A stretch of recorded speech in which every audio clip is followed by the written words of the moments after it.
Hey guys, Uncle Ray. Welcome to another episode of the Crypto Bellwether. On this channel, we cut through the hype and the noise, and I give you the non-biased information you can use to make informed decisions. 90% of everyone investing in crypto lose money, and I'm here to change that. Therefore, I don't always tell you what you want to hear.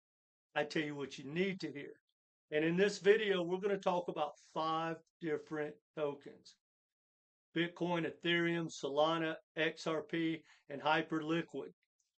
I'm going to give you a lot of news and alpha on those tokens that will hopefully help you get in that 10% club. Now, guys, I can't be more bullish, and it's go time. Hopefully, you guys have a game plan, especially when it comes to taking profits. Now, remember what I always say, if you don't take profits, you're going to become the profits. So anyway, hit that like button. Hey, hit that like button. It really helps us out a lot. Doesn't cost you a penny. And let's get started. All right, we have had a pretty good bounce off the bottom. You know, just 2 weeks ago, everyone was crying. Hopefully, instead of crying, you were buying. And if you did, you're already in the position to take some profits. And today, the market has pulled back. And all that is people taking profits. But I want to bring something to your attention before we get into the really bullish news. Guys, if you're not familiar with this liquidation map, you really need to understand it. Now, this map has already changed a lot since this morning when I was setting up to do this video. But basically, what this shows you is where the big money or the dumb money, a little bit of both, are on leverage. And a lot of people have been short from this price point, which especially over the weekend. Well, the liquidations have already started. There was some big liquidation just like this just this morning and last night. So the market makers, this is so important. You know, a lot of us get it in our heads that cryptos are like stocks. Well, they're like commodities. Now, I used to be a licensed commodity trader. And if you start trading these things and thinking of them like commodities, you'll do a lot better and you'll take profits a lot easier. But in this chart right here, it shows you how the smart money and the market makers and the exchanges think. They don't care how much money you make or you don't make. They just want you to move your money around, buy, sell, buy, sell. That's how they make money. So when you have all this liquidity, no matter what your charts show and what people tell you, it's more about the liquidity and the market makers and the hedge funds running stops looking for liquidity. So these big ones are 100x leverage. Guys, it doesn't take anything to knock those guys out. So when Bitcoin's at 106 or whatever it hit this weekend, wow, they know and they have all the data. If they just take it to like 100K, they're going to knock out, $50 billion.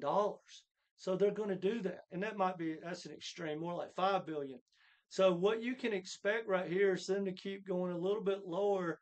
And if they get down to really about to knock all that out, if they get anywhere close to 100, all this is going to disappear. They put it basically back into the market. They take their profits. And then what do you think they're going to do? They're going to head right back to 102. They're going to swoop these people going short and start taking them out. And then they're going to run it straight back up to 103. Now, that doesn't have to happen every time, but it's the concept I want to bring to your attention, guys. That's why you need to take profits. The more people get aggressive and the more liquidation or the more leverage people put on, the more volatile. And it gets extreme at some point, just like in February. I just did a video yesterday talking about it. Right when they said liquidity or leverage was hitting an all-time high, boom, game over. We went straight down for 3 months. Or not straight down, but sideways to down for 3 straight months. That's the way the game is played. And guys, when you don't want to take profits, add some zeros. Like I just want you to take a handful along the way so you always have dry powder. Hopefully get your initial investment out and you'll be doing extremely well. You'll get yourself in that 9% or that 10% club. Anyway, guys, study up and just go look at this chart, get familiar with it. It will help you a lot. All right. Now here's the bullish news. Guys, we already have 4 states that has passed, put into law 4 different uh, pieces of legislation about Bitcoin and digital assets. Okay, Arizona was the first or passed theirs. Now it's more like what the White House has for its Bitcoin reserve. These states are want to front run what's coming down the pipe. And remember, part of what Trump's administration put into law was it's a mandate. People didn't talk about that much. It's a mandate for that office to figure out how to buy more Bitcoin. Mandate. Didn't say figure out if we're going to or whatever. It said this is a mandate. Go figure out some ways we can stack some Bitcoins. So it's coming. Okay. Arizona's kind of along the same lines. Kentucky doesn't have a Bitcoin reserve, but it guaranteed custody and it guaranteed that the Bitcoin miners don't have to have a transmitter's license and that there can be no new taxes on using digital asset payments. And that's big. I hope that goes across the country because you know how the governments are, especially if this administration flips, is because, when they see that money coming in and you start competing against Visa and the banks, they go, well, why don't you add a tax? And they're like, oh, wow, we can just add a tax to every crypto payment that, when you buy stuff. And next thing you know, it's not even as cost effective as it should be. And we're competing against the banks again. So that legislation is important. New Hampshire, they are going to buy it 60 days. And I think it's already been about 7 or 8. So in the next, say 40 to or 50 to 60 days max, we should get a state that literally went in and bought Bitcoin, guys. It's getting more bullish every single day. Now, Oregon passed a bill that basically said that you can use collateral, Bitcoin as collateral. Now, another thing I want to bring to your attention too about New Hampshire, they can only buy Bitcoin at this time. The asset has to be 500 billion. Ethereum may get there somehow. XRP could get there.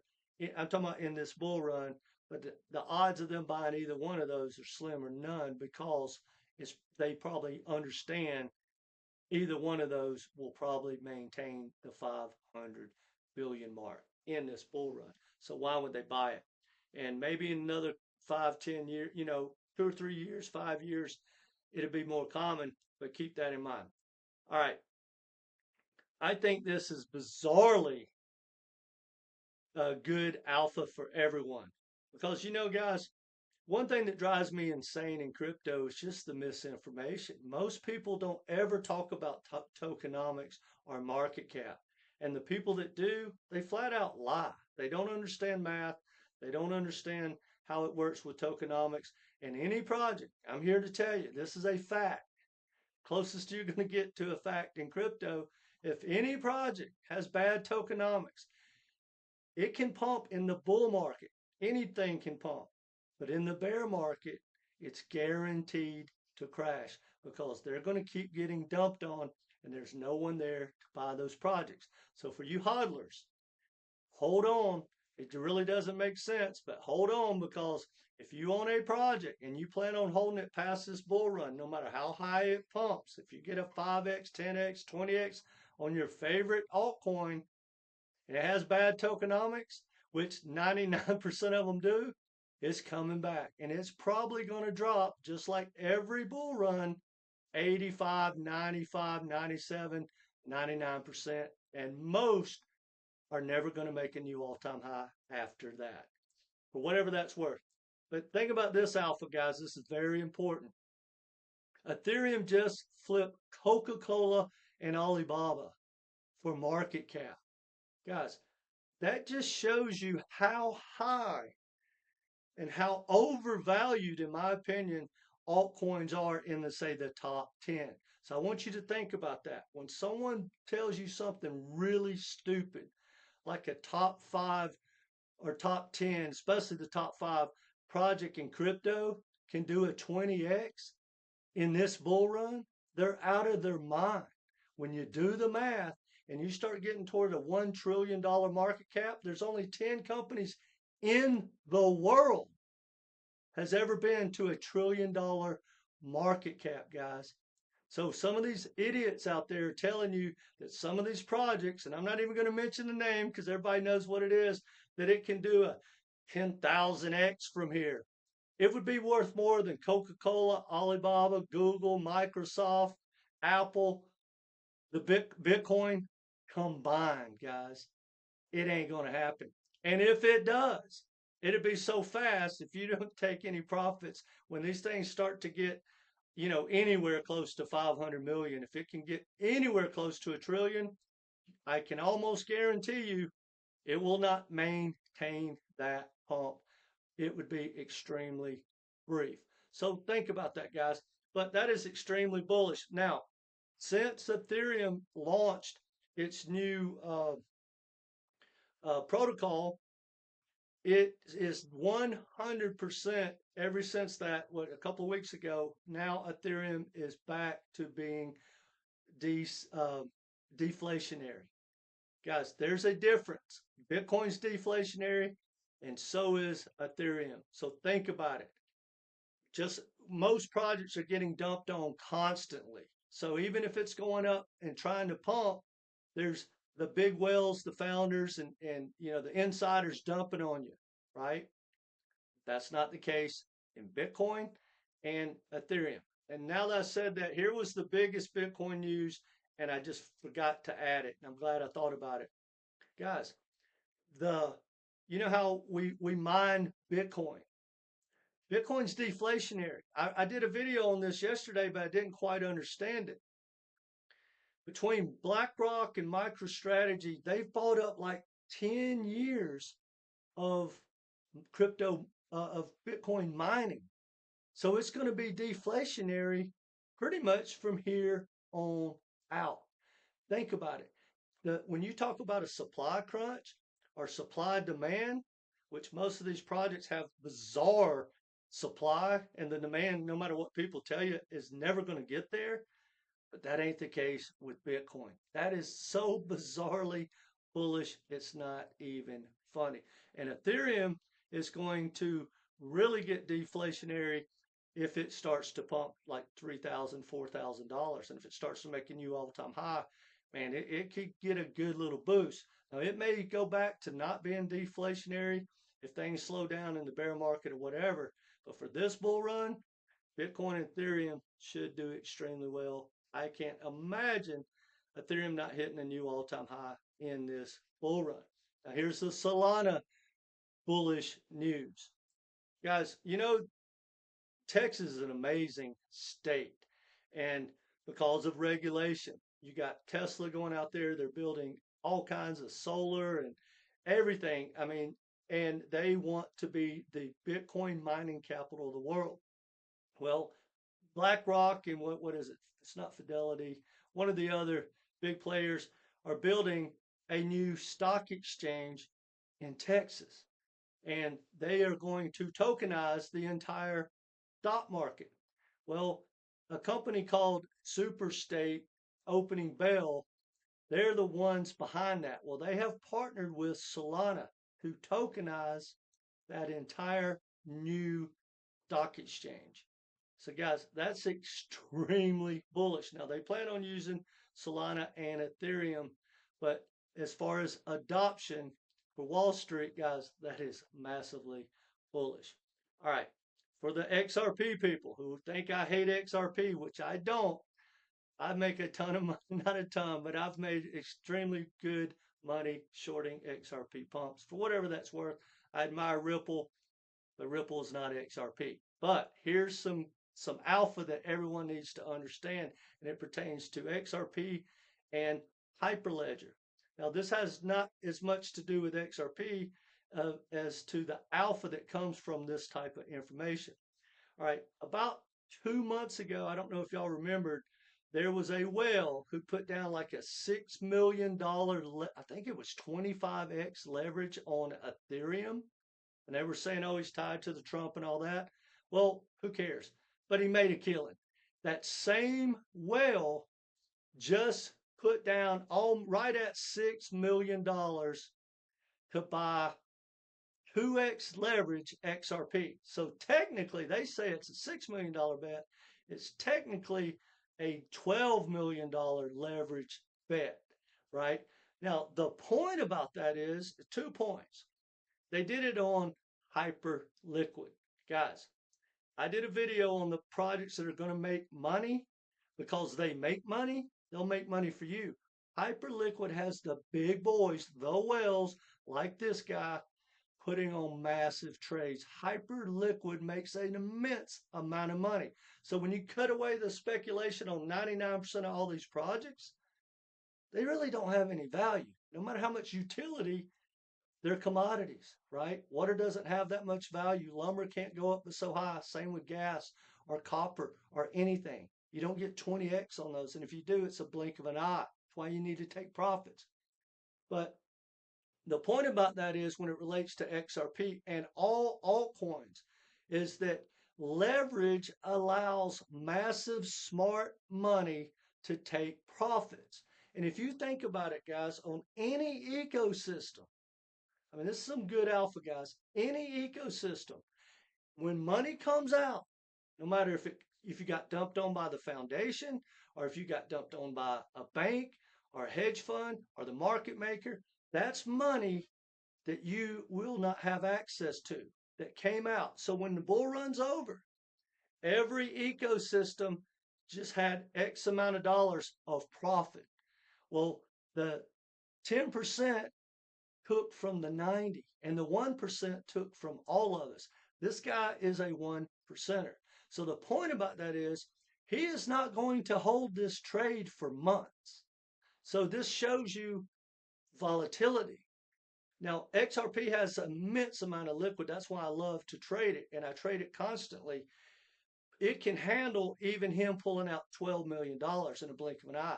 But it shows you that that's why we have so much volatility and why you should take profits, right? There, go back and study your history, guys. XRP's already hit, what, 340 or whatever it did in last year?